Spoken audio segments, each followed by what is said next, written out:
Local to global news at your fingertips. మీ చేతిలో ఒక ఆయుధం. Download raw TV app. Media legend Ravi Prakash is back.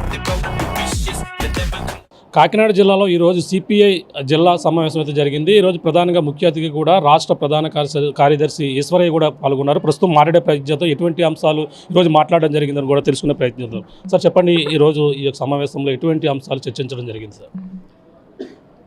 ముఖ్యంగా రాష్ట్ర వ్యాప్తంగా దేశవ్యాప్తంగా ప్రజలు ఎదుర్కొన్నటువంటి సమస్యలపైన రైతాంగం, కార్మిక వర్గం, విద్యార్థి, యువజన, మహిళలకు ఎదుర్కొన్నటువంటి సమస్యలపైన ప్రధానంగా చర్చ చేశాం.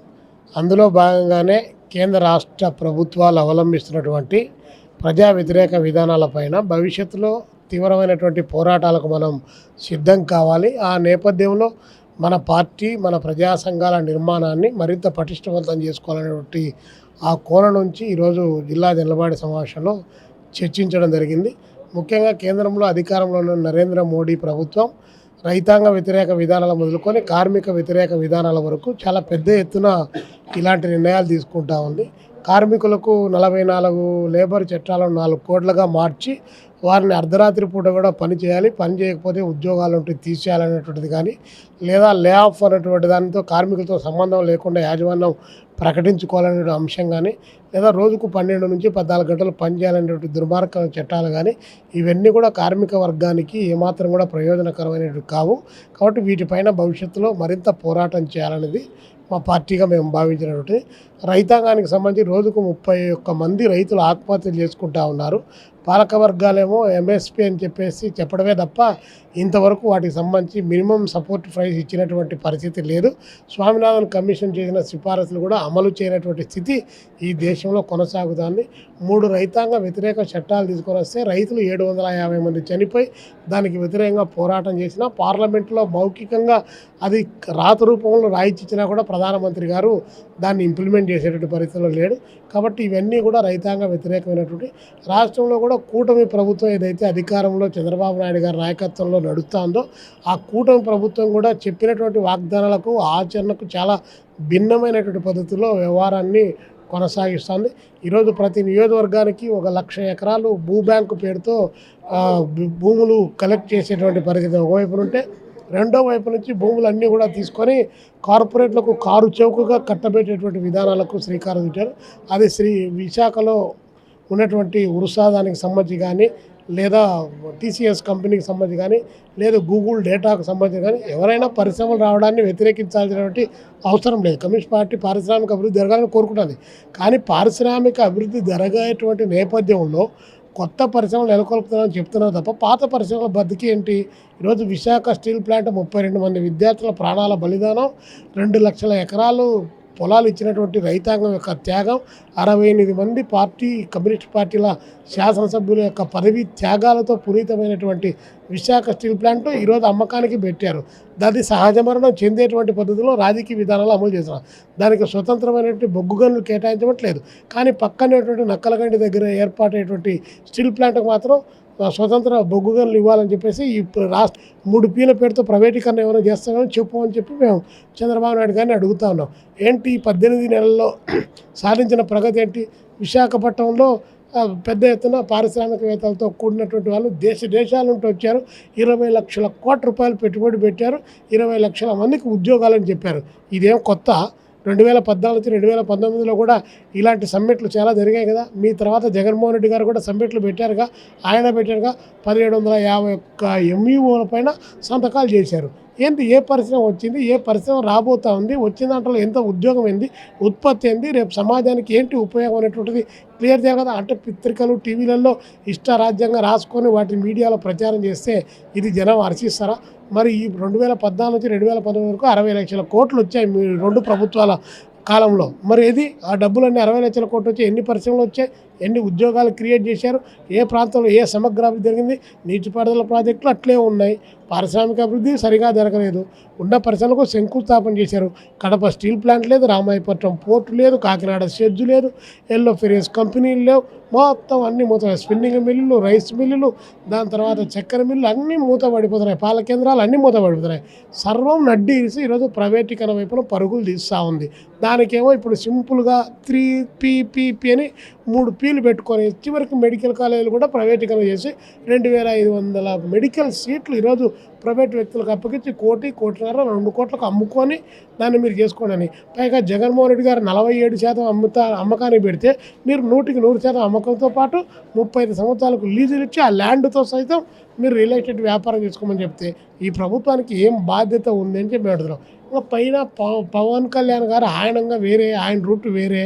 ఆయన పవన్ కళ్యాణ్ గారు ఏమో మొన్న తిరుపతికి పోయి శేషాచలం కొండల్లో ఈ శేషాచలం కొండలు ఎలా అభివృద్ధి జరిగాయని చెప్పి ఆయన చెబుతూ అక్కడ చాలా గట్టిగా మాట్లాడు.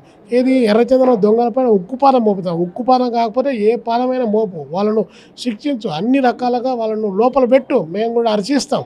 బట్ కానీ అక్కడ మాట్లాడడం ఒక రాజ్యాంగ పదవిలో ఉన్నటువంటి ఒక డిప్యూటీ సీఎం హోదాలో ఏం మాట్లాడుతున్నారు మీరు? 2 లక్షల పుస్తకాలు చదివాయని చెప్పి ప్రకటించినటువంటి వాళ్ళు మీరు ఈరోజు శేషాచలం కొండల్లో వెంకటేశ్వర స్వామి రక్తం అక్కడ కింద బొట్లు పడితే అది ఎర్రచందనం చెట్లు మలిచాయని చెప్పి మాట. ఇంత అశాస్త్రీయమైన భావజాలని సమాజంపైకి ఎదజల్లితే ప్రజలు ఏం కావాలి, స్టూడెంట్స్ ఏం కావాలి, ఈ ఒక సైన్స్ ఏం కావాలి? ఇలాంటివి మాట్లాడితే ఎట్లా? ఇలాంటి మాటలు మాట్లాడడం ద్వారా హర్షించరు జనం అని చెప్పేసి పవన్ కళ్యాణ్ గారు కూడా చెప్తున్నాం. ఈరోజు ఈ రాష్ట్రంలో కూటమి ప్రభుత్వం ప్రతిదీ అమ్మకానికి పెట్టేటువంటి దిశగా ప్రయాణం చేస్తూ ఉంది. ముందు చెప్పినటువంటి వాగ్దానాలు అమలు చేయలేదు. ఈరోజు 2,50,000 కోట్ల రూపాయలు అప్పు చేశారు. 2,50,000 కోట్ల రూపాయల నుంచి 5,000, 7,000 కోట్లు మెడికల్ కాలేజ్ పెట్టడానికి లేదా డబ్బులు. పోనీ నీటిపారుదల ప్రాజెక్టులు 4,000 కోట్లు కేటాయిస్తే వెలుగొండ ప్రాజెక్టు పూర్తి అవుతుంది, 4,50,000 ఎకరాలకు నీళ్లు బారుతాయి. కానీ లేదా అలాంటి దాని ప్రాధాన్యత క్రమంలో అభివృద్ధి దేనికి ఖర్చు పెట్టాలనో ఈ ప్రభుత్వం ఆలోచించదా? మరి ఇన్ని లక్షల కోట్ల రూపాయలు అప్పు తీసుకొని వచ్చి పప్పులు బెల్లాలు లేక ఎదజల్లుకొని 3 రకాలుగా మీరు ఒక ఫ్లైట్లో దిగుతారు, లోకేష్ బాబు ఒక ఫ్లైట్లో దిగుతాడు, పవన్ కళ్యాణ్ గారు ఒక ఫ్లైట్లో దిగుతారు. మీ ఫ్లైట్లో దిగడానికే డబ్బులన్నీ ఖర్చు అవుతున్నాయి. 69 కాలేజీలు, డిగ్రీ కాలేజీలు మూతపడిపోయాయి. విశ్వవిద్యాలయాల్లో యూనివర్సిటీ పోస్టులు భర్తీ చేయడంలో 4,111 పాఠశాలలు మూతపడిపోయాయి. ఏంటి అసలు విద్యారంగంలో ఇంత దుష్ఫలితాలు వస్తూ ఉంటే లోకేష్ బాబు గారు ఏం చేస్తున్నారని చెప్పి మేము అడుగుతాను. కాబట్టి ఏదైనా చెప్పడం కాదు కావాల్సింది, ఆచరణలో ఏమి సాధించాము, ఏమి ఉపయోగం జరిగింది అనేటువంటిది కావాలి. కాబట్టి పరిశ్రమలు వస్తున్నాయి అని ప్రకటించడమే తప్ప వచ్చిన పరిశ్రమలు ఎక్కడెక్కడ వచ్చాయి, ఎంత ఉత్పత్తి క్రియేట్ అవుతుంది, ఉత్పత్తి నుంచి ఎంత బెనిఫిట్ అవుతూ ఉంది, ఎంత ఆదాయం పెరుగుతుంది అనేది కావాలి. అవన్నీ ఏం చెప్పకుండా ఊరికే ఇవన్నీ చెప్తే సాధ్యమయ్యేటట్టు కాదు. ప్రతి రంగం ఈరోజు అన్నదాత సుఖీభవ అన్నాం, 2 సంవత్సరాలు అవుతుంది. ఖరీఫ్ పోయింది, రబీ పోయింది, మళ్ళీ ఖరీఫ్ వచ్చింది, మళ్ళీ రబీ పోయింది. ఇప్పుడు 4 టర్ముల్లో నువ్వు డబ్బులు ఇవ్వాలి, 40,000 డబ్బులు ఇవ్వాలి. కానీ నువ్వు అప్పుడు 5,000, నిన్న 5,000, 10,000 రూపాయలు ఇచ్చావు. రిమైనింగ్ 30,000 రూపాయలు ఇచ్చే పరిస్థితి. నిరుద్యోగులకు 3,000 నిరుద్యోగ వృత్తి అది లేదు. వాలంటీర్లను 2,60,000 మందికి షడ్రుచుల్లో పాటు మీకు తీపి రుచి కూడా ఇస్తారని చెప్పేసి ఉగాది పండుగ రోజు చెప్పావు. కానీ 2 ఉగాదులు పోయినాయి. ఇంతవరకు వాలంటీర్లకు సంబంధించిన దానిపైన నిర్ణయం తీసుకున్నటువంటి పరిస్థితి కళ్ళ ముందు కనిపించింది. కాబట్టి ఏ వాగ్దానం నెరవేర్చారని, ఏ కొత్త నోటిఫికేషన్లు ఇచ్చారు? ఈ 2 సంవత్సరాల కాలంలో 8 లక్షల ఉద్యోగాలకు నోటిఫికేషన్ ఇవ్వాలి. పోనీ 8,000 ఉద్యోగాలకు ఏమైనా నోటిఫికేషన్లు ఇచ్చారా? ఏం లేదు కదా. కాబట్టి అకాడమిక్ క్యాలెండర్ బద్దలైపోయింది. నిరుద్యోగ సమస్య పరిష్కారం కావడం లేదు. నిరుద్యోగులకు ఇచ్చిన వాగ్దానం నెరవేరలేదు. నిరుద్యోగ వృత్తి ఇవ్వలేదు. మహిళలకు 1,500 అన్నారు. పిల్లలు కనండి అన్నారు. కంటే మీరు దాక్తారా? మీది ఏమన్నా పర్మనెంట్ సీటా? అది ఏమన్నా? కాబట్టి ఊరికి అశాస్త్రీయమైన పద్ధతుల్లో పిలుపులు ఇవ్వడము, రాష్ట్రాన్ని కుర్చీలు తీసుకోవడము, అధికార పీఠాల్లో ఎదురించడం, తర్వాత ఎవరైనా మాట్లాడితే వాళ్ళపైన విమర్శలు చేయడం. మీరు చెప్పిన వాగ్దానాన్ని మీరు ఇంప్లిమెంట్ చేయకపోవడం ఇది దుర్మార్గమైన చర్య. బాబు గారు మారాలనుకున్నా తప్ప మారాడు, ఈ పద్ధతుల్లో మారాడు. ఏది అక్కడ కేంద్రంలో ఉన్నటువంటి నరేంద్ర మోడీ గారికి భజన చేస్తూ ఉండేటువంటి కార్యక్రమానికి శ్రీకారం. ఓకే, మీ పార్టీ మీ ఇష్టం, మీ భజనలు మీరు చేసుకోండి, మాకు అభ్యంతరం. చూసుకుంటే ఇటీవల జరిగినటువంటి ఆపరేషన్ కాగారుతో పాటు ఆపరేషన్ సంభవంలో మారేడుమిల్లి ప్రాంతంలో వరుస ఎన్కౌంటర్ల ఘటన ఏ విధంగా చూడాలంటారంటే, ప్రభుత్వం పక్కన ఏదైతే ఆపరేషన్ కాగారో చేపట్టాం, ఇదంతా ఎవరైతే వీళ్ళు లేని మొత్తం అంతా కూడా చేయడమే మా లక్ష్యం కూడా చెప్పుకొస్తున్నారు, దాన్ని ఏ విధంగా చూడాలనుకుంటున్నారు? ఆపరేషన్ కగార్, ఆపరేషన్ సంభవ్ పేర్లు చాలా బాగున్నాయి. ఆపరేషన్ కగార్ ఎవరి కోసం పెట్టారు? కార్పొరేట్లు సంపద దోపిడీ చేయడానికి వాళ్ళ కోసం ఆపరేషన్ కగారు పెట్టి అడవుల్లో ఉన్నటువంటి గిరిపుత్రులు మైదాన ప్రాంతాలకు పంపించి అక్కడటువంటి మైనింగ్ను, అటవీ సంపదను, ఉన్నటువంటి వృక్ష సంపదను వాటన్నింటిని కొల్లగొట్టుకోవడానికి ఆదాని బదాని లాంటి మీ మిత్రులకు కట్టబెట్టడానికి ఈరోజు ఆపరేషన్ కగారు పెట్టారు. వాళ్ళు కోరేది ఏంది? ఆపరేషన్ కగారు కంటే ముందు వాళ్ళు కోరుతున్నది సామాజికంగా, ఆర్థికంగా, రాజకీయంగా వాళ్ళు కోరారు. పేదరికాన్ని నిర్మూలితమన్నారు, మౌలిక వసతులు కల్పితున్నారు, తాగడానికి మంచినీళ్ళు ఇవ్వన్నారు. ఇలాంటివన్నీ ఏమి చేపట్టకుండా ఆపరేషన్ కగారు అని చెప్పేసి వారికి సంపదను కట్టబెడితే గిరిపుత్రులు అడ్డం పడ్డారు, నిలబడ్డారు. వాళ్ళని 1600 మందిని ఇప్పటికి చంపేశారు. దాని పేరు ఆపరేషన్ కగారు పెట్టారు. ఇప్పుడు ఆపరేషన్ సంభవం అని చెప్పేసి నిన్న మన పోలీస్ అధికారి కూడా ప్రకటించారు. ఏంటి మీ ఆపరేషన్ సంభవం ఏంది? అడవుల్లో ఉన్నటువంటి వాళ్ళను వేటాడుతూ ఉన్నారు. అడవు సంపదను దోచుకునే వాళ్లకు రక్షణ దళాలుగా పోలీసు వ్యవస్థ నిలబడతా ఉంది. ఎవరికి కాపలా కాస్తున్నారు?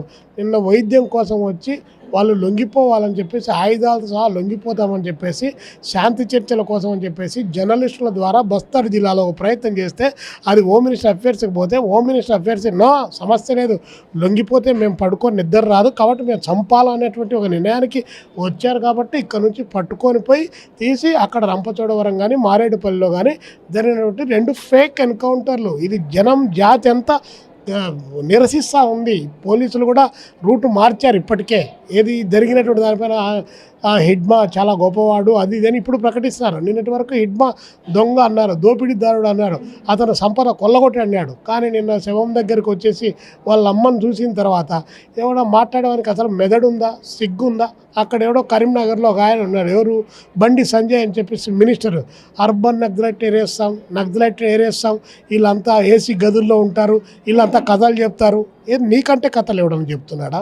అసలు నువ్వేం చేస్తున్నావు? నువ్వు ఎవడికి కాపలా కాస్తున్నావు? దొంగలకు కాపలా కాస్తున్నావు. అటవీ సంపదను కొల్లగొట్టే నీచులకు సామాజిక, ఆర్థిక, రాజకీయ సమస్యగా దీన్ని చూడాలి తప్ప అది వ్యక్తిగతమైన సమస్యగా, ఆస్తుల గలాటగా, లేకపోతే సంపాదనగా చూడాల్సిన అవసరం లేదు భారత పాలక వర్గానికి అని చెప్పి మేము విజ్ఞప్తి చేస్తూ అడవుల్లో ఉన్నటువంటి మావోయిస్టు సోదరులందరినీ కూడా మీరు కూడా బయటికి రండి, జనజీవన స్రవంతిలో కలిసిపోండి, ప్రజా ఉద్యమాల నిర్మాణం చేపడతాం, మన ప్రాణాలు కాపాడుకున్నాం. మీ విలువైనటువంటి ప్రాణాలు, మీ జీవితాలు ఈ సమాజానికి చాలా అవసరం ఉంది. నేడు ఫ్యాసిస్టు ప్రభుత్వం, ఈరోజు ఆ ఫ్యాసిస్టు ప్రభుత్వం ఎవరికి కాపలా కాస్తుంది? ఏ సామాజిక వర్గాల కాపలా కాస్తుంది? గిరిజనులకా, హరిజనులకా, దళితులకా, బహుజనులకా, ఎవరికి కాపలా కాస్తుంది? చెబుతున్నటువంటి పోలీస్ యంత్రాంగం ఏ సామాజిక వర్గ ప్రయోజనాలు కాపాడడానికి ప్రయత్నం చేస్తున్నారో జనం అంతా కూడా గమనిస్తున్నారని చెప్పి తెలియజేస్తున్నారు. సాయుధ పోరాట విరమణ అనేది ఒక మహారాష్ట్ర కావచ్చు, అలాగే ఛత్తీస్గఢ్, అలాగే మధ్యప్రదేశ్ సీఎంలకి ఒక లేఖ విడుదలైనటువంటి పరిస్థితి ఉంది. దాన్ని ఎంతవరకు వాస్తవం ఉందో అందులో చెప్పాలి. ఎస్, సాయుధ పోరాట విరమణ అనేటువంటి దానికి సంబంధించిన దాంట్లో దాని 3 ముఖ్యమంత్రులకు రాశారు. ఫిబ్రవరి వరకు టైం ఇవ్వండి, మీరు కూంబింగులు ఆపండి అని చెప్పారు. ఈ ప్రభుత్వానికి ఇప్పటికైనా కూడా తెలివి ఉంటే, ఈ ప్రభుత్వానికి ఇప్పటికైనా కూడా ప్రజల ప్రాణాల పట్ల ఏమాత్రం మమకారం ఉన్నా కూడా వీళ్ళంతా భారతీయ పౌరులు అనేటువంటి విశ్వాసం ఈ ప్రభుత్వానికి ఏదైనా కలిగితే ఖచ్చితంగా 3 రాష్ట్రాల ముఖ్యమంత్రులు దాన్ని ఆపి వారిని శాంతి చర్చలకు పిలిచి వాళ్ళు ఆయుధాలతో సహా లొంగిపోతామన్నటువంటి వారి యొక్క మాటను నిలబెట్టుకునేందుకు ప్రయత్నం చేయాలని చెప్పేసి మేము కోరుతాను. కాశ్మీర్లో ఉగ్రవాదులు వచ్చేసి భారతీయులను చంపితే ఇండియా పోయి యుద్ధం చేసి పాకిస్తాన్ దానిపైన యుద్ధం చేశారు. దేశమంతా మీకు సపోర్టుగా నిలబడింది. కానీ మీరు యుద్ధాన్ని ట్రంప్ చెప్పితే మీరు యుద్ధాన్ని ఆపారు. కానీ భారతీయ సమాజం అంతా జడ్జీలు, అడ్వకేట్స్, పౌర హక్కుల సంఘాలు, కమ్యూనిస్టులు, అభ్యుదయ కాముకులు, సమాజ హితం కోరేటువంటి విద్యార్థి యువజనులు, అన్ని వర్గాల వారు, జర్నలిస్టులతో సహా ముక్త కంఠంతో పౌర సమాజం విజ్ఞప్తి చేస్తూ ఉంటే ఈ మాటనే పక్కన పెట్టి కలుగుల్లో దాక్కున్నటువంటి వాళ్ళను కూడా డిజిటల్ దుర్బిని లేచి బయటికి లాక్కొని వచ్చి ఆసుపత్రుల్లో వైద్యం చేసుకోవడానికి వచ్చిన నిరాయుధులను తీసుకొని పోయి కాల్చి చంపుతున్నారు. ఇంతకంటే రక్తపాతం, ఇంతకంటే దుర్మార్గం ఈ ప్రభుత్వానికి ఉండదు. కాబట్టి మేము సిపిఐగా మేము డిమాండ్ చేస్తూ ఉన్నాం, సిపిఐగా మేము విజ్ఞప్తి చేస్తున్నాం. మావోయిస్టు సోదరులను మీరు లొంగిపోమ్మని వాళ్ళకు చెబుతూ ఉన్నాం. వారు సమాజంలో భాగస్వాములు కమ్మని కోరుతాను. అదే సందర్భంలో ఆపరేషన్ కగార్ను మీరు ఆపండి అని చెప్పి భారత ప్రభుత్వానికి కూడా మేము విజ్ఞప్తి చేస్తాము. ఇది పరిస్థితి. ప్రస్తుతం అయితే ఏదైతే కూటమి ప్రభుత్వం ఇచ్చినటువంటి హామీలు నెరవేర్చకపోగా, అలాగే ఏదైతే మొత్తం అన్ని కూడా ప్రైవేటీకరం చేసే ఆ పనిలో అయితే కూటమి ప్రభుత్వం ఉంది.